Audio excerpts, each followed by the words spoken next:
Dahulu Allah Subhanahu wa Ta'ala mengutus ratusan ribu nabi dan rasul kepada umat manusia sebagai wujud kasih sayangnya. Tujuannya adalah agar umat manusia senantiasa berada di jalan yang lurus. Menurut para ulama, diperkirakan jumlah keseluruhan para nabi dan rasul itu mencapai sekitar 240 ribu orang. Namun dari sekian banyaknya itu, hanya 25 nabi dan rasul saja yang wajib diketahui oleh umat Islam. Dalam Al-Quran, disebutkan nama dan kisah nabi sebanyak 25 dari Nabi Adam sampai Nabi Muhammad. Artinya, masih sangat banyak kisah dan nama nabi serta rasul yang tidak kita ketahui oleh umat Islam. Berikut daftar 9 nabi yang jarang diketahui umat Islam dan tidak disebutkan dalam Al-Quran. Nabi yang pertama, yaitu Nabi Syits alaihissalam. Nabi Syits ialah salah satu dari nabi-nabi dalam Islam.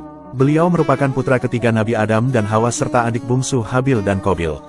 Nabi Syits menjadi nabi kedua di muka bumi setelah ayahnya Nabi Adam. Beliau dahulu dilahirkan tanpa kembar. Ini berbeda dengan anak-anak lain Nabi Adam yang dilahirkan secara kembar.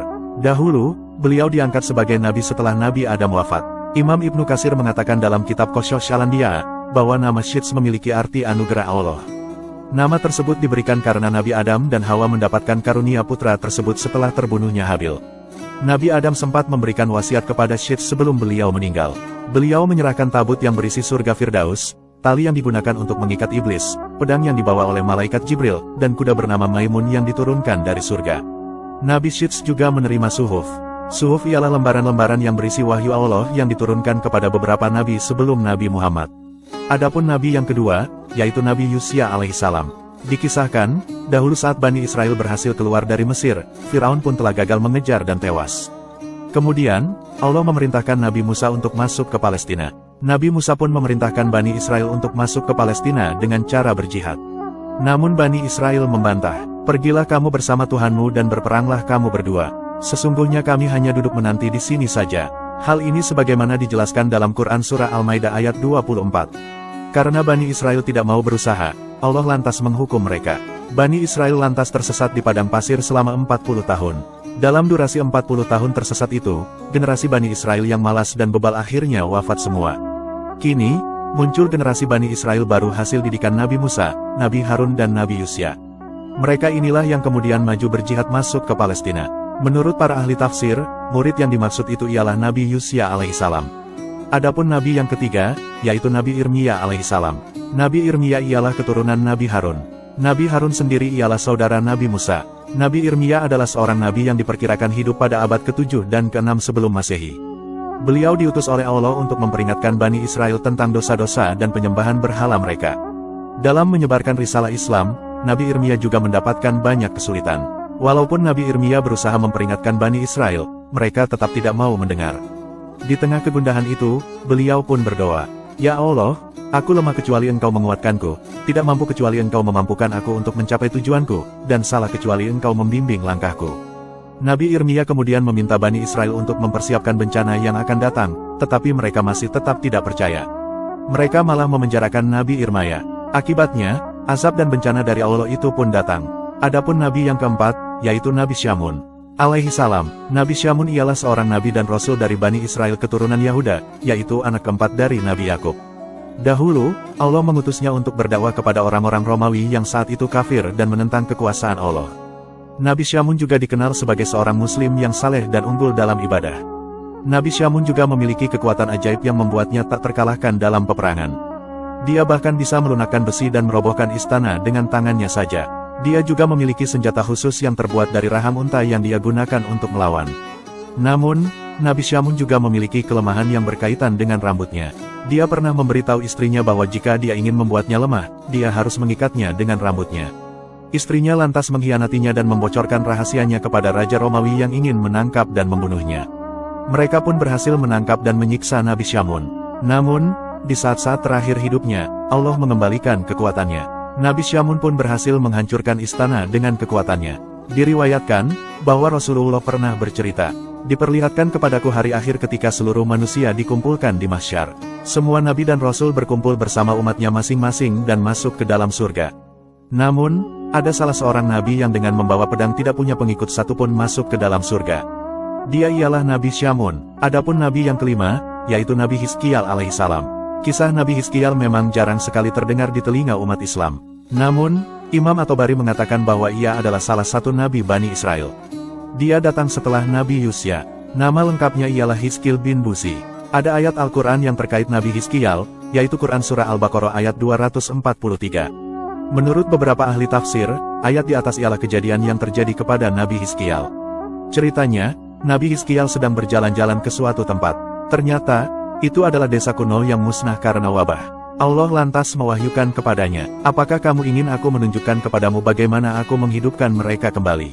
Nabi Hizkial berkata, "Ya." Idenya ialah mengagumi kuasa Allah atas mereka yang sudah mati. Lantas ada suara berkata kepadanya, "Panggil. Wahai kamu tulang-tulang, Allah memerintahkanmu untuk mengumpulkan." Tulang-tulang mulai terbang satu ke yang lain sampai mereka menjadi kerangka. Kemudian Allah mewahyukan kepadanya, "Serukanlah, wahai tulang belulang, sesungguhnya Allah memerintahkan kepadamu untuk mengenakan pakaian yang terbuat dari daging dan darah dan pakaian yang telah mati." Dan satu suara berkata, "Allah memerintahkanmu untuk memanggil jasad-jasad itu untuk bangkit," dan mereka pun bangkit.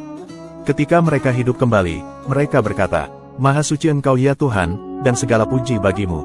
Ibnu Abbas pernah meriwayatkan, bahwa orang mati yang dibangkitkan kala itu berjumlah 4.000 orang. Sedangkan Ibnu Soli mengatakan, bahwa jumlahnya adalah 9.000 orang. Adapun nabi yang keenam, yaitu Nabi Hanzalah alaihissalam. Nabi Hanzalah ialah seorang nabi dan rasul dari Bani Israel keturunan Yahuda, yaitu putra keempat dari Nabi Yakub alaihissalam. Dahulu, Allah mengutusnya untuk berdakwah kepada kaum Ras yang merupakan kaum penyembah berhala. Kaumnya itu tinggal di dekat suatu kolam. Kaum Ras merupakan salah satu kaum yang disebutkan dalam Al-Quran Surat Al-Furqan ayat 38. Mereka ialah kaum musyrik yang menyembah berhala-berhala selain Allah. Mereka juga menganggap bahwa berhala-berhala itu merupakan sebagai pemberi rezeki dan pelindung. Mereka juga mengabaikan peringatan dan ajakan Nabi Hanzalah untuk menyembah Allah dan bertobat. Menurut Ibnu Katsir, setelah Nabi Hanzalah berdakwah, tidak ada yang mau menerima dakwahnya di desa itu kecuali satu budak hitam. Penduduk desa lain malah berusaha membunuh Nabi Hanzalah dengan melemparkannya ke sumur. Namun, si budak diam-diam mengantar makanan kepada Nabi Hanzalah setiap hari. Karena perbuatan penduduk desa yang berusaha membunuh Nabi Hanzalah, Allah lantas mengazab mereka dengan mengubah mereka menjadi batu hitam. Sementara itu, si budak hitam yang telah memberi makan Nabi Hanzalah sangat berjasa. Diriwayatkan, bahwa budak hitam tersebut ialah orang yang pertama kali masuk surga. Eksistensi kaum Ras ini diketahui karena Zulkarnain menemukan mereka yang sudah menjadi batu hitam dalam perjalanannya keliling dunia. Adapun nabi yang ketujuh, yaitu Nabi Uzair alaihissalam. Nabi Uzair ialah seorang nabi dari nabi-nabi Bani Israel. Beliau hidup di antara zaman Nabi Daud, Sulaiman, dan Zakaria Yahya. Orang-orang Yahudi menyebutnya dengan nama Isra. Adapun penduduk Yahudi Madinah menyebutnya dengan nama Uzair. Imam Ibnu Katsir mengatakan, bahwa keistimewaan Nabi Uzair ialah beliau hafal seluruh isi kitab Taurat. Pada saat itu, diketahui tidak ada seorang pun yang menghafalnya. Beliau mengajarkannya kepada Bani Israel dan membimbing mereka dengan Taurat. Selain itu, Allah juga menghidupkan Nabi Uzair setelah 100 tahun wafat. Setelah melihat mukjizat Nabi Uzair di atas, Bani Israel lantas kebingungan. Mereka berpikir, ini tidak mungkin seorang nabi. Maka, jadilah mereka menyebut Uzair sebagai anak Allah seperti yang tertulis di dalam kitab At-Taubah ayat 30. Memang bukan semua Yahudi yang mengatakannya, melainkan hanya aliran tertentu. Namun, Islam mengkritik keras persangkaan Bani Israel itu. Sebab, seperti yang kita tahu, bahwa Allah adalah Zat yang Maha Esa dan tidak memiliki anak.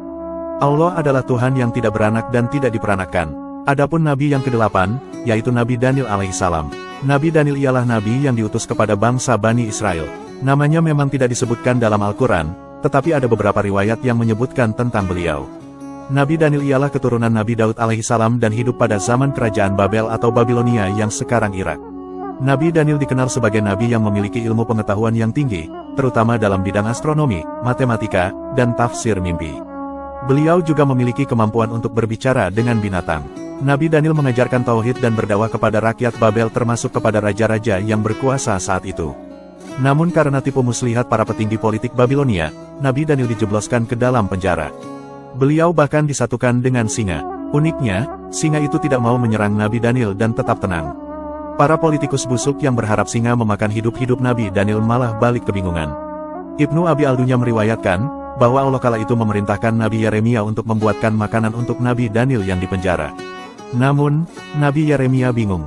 Sebab, ia sendiri ada di Yerusalem, sementara Nabi Daniel ada di Babilonia. Jarak kedua Nabi Allah itu kurang lebih 1266 km. Namun, ternyata Allah mengirim sesuatu kendaraan atau orang untuk membawa Nabi Yeremia dengan sangat cepat hingga ke penjara Nabi Daniel.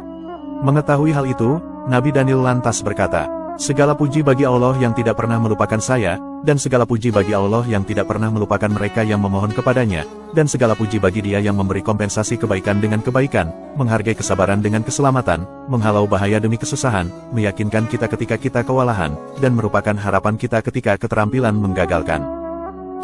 Adapun Nabi yang kesembilan, yaitu Nabi Asy'aya alaihissalam. Nabi Asy'aya adalah penasihat Raja Bani Israel saat itu yang bernama Raja Uzia. Beliau adalah raja yang saleh dan bijak dalam memerintah. Beliau berusaha mengikuti nasihat-nasihat dari Nabi Asy'aya. Di masa Raja Uzia, Yerusalem diserang oleh Senacherib, yaitu raja besar dari peradaban Assyria dan kekaisaran kuno dari daerah Mesopotamia. Namun berkat kepemimpinan Raja Uzia dan bimbingan Nabi Asy'aya, Yerusalem berhasil selamat. Senacherib pun akhirnya kalah telak. Kemudian, Raja Uzia pun mangkat dan wafat. Nabi Asy'aya kala itu tetap melanjutkan mendidik Bani Israel dengan risalah Islam, tetapi kali ini Bani Israel melenceng lagi. Malah mereka mengumumkan bahwa Nabi Asy'aya akan dibunuh. Beliau pun akhirnya kabur dan menjadi buronan. Ketika dalam buron, Nabi Asy'aya melihat pohon terbelah. Tanpa ragu beliau pun masuk ke dalam pohon tersebut.